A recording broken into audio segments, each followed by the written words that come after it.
आखिर भगवान राम को उनके ही भक्त ने कैसे हराया, इस गुप्त रहस्य को जानने के लिए आप लोग वीडियो बने रहे। वीडियो के माध्यम से आप लोग को जानकारी दे देंगे।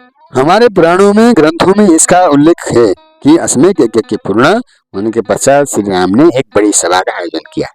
सभी राजाओं को उसमें आमंत्रित किया गया।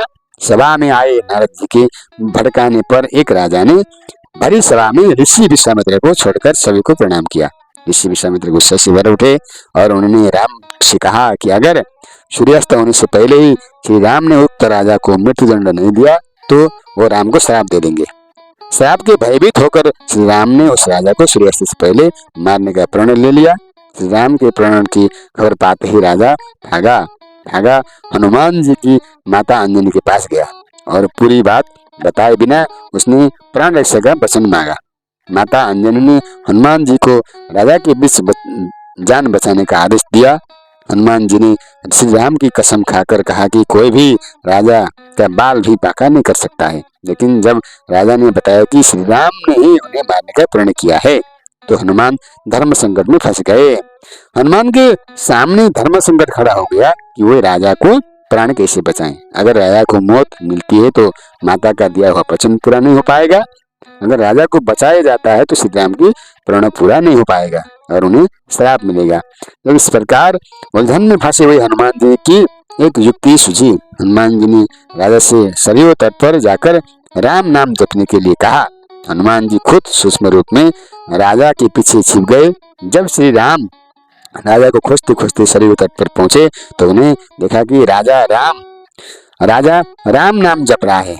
राजा जी ने सोचा, अरे ये तो मेरा भक्त है, मैं कैसे इस पर बाण चला सकता हूँ। श्री राम महल को लौट गए और विश्वामित्र ने अपनी दुविधा कही। विश्वामित्र अपनी बात पर अड़े और श्री राम को फिर से राजा के प्राण लेने के लिए सरयू तट पर लौटना पड़ा। सारा राज्य देख रहा था कि कैसे श्री राम दुविधा में फंसे हैं।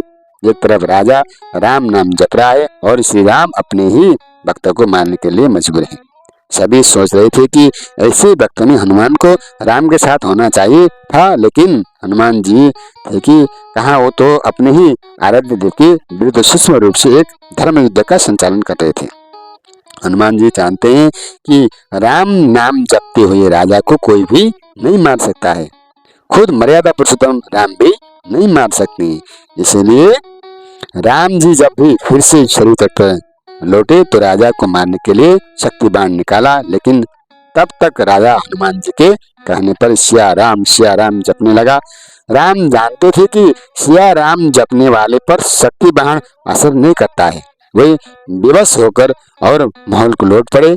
उधर विश्वामित्र उन्हें लौटा दिखाकर श्राप देने के उतार हो गए और राम को फिर सरयू तट पर जाना पड़ा। इस बार राजा हनुमान जी के इशारे पर जय सिया हनुमान गा रहे थे। राम ने सोचा कि मेरे नाम के साथ ये राजा शक्ति और भक्ति की जय बोल रहा है, ऐसे में मेरा कोई अस्त्र इसे मार नहीं पाएगा।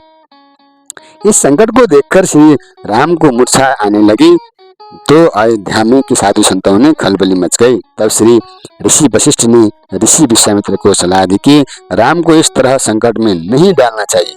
उन्होंने कहा कि राम चाहकर भी राम नाम जपने वालों को नहीं मार सकते हैं, क्योंकि जो बल राम के नाम में है और खुद राम में नहीं है।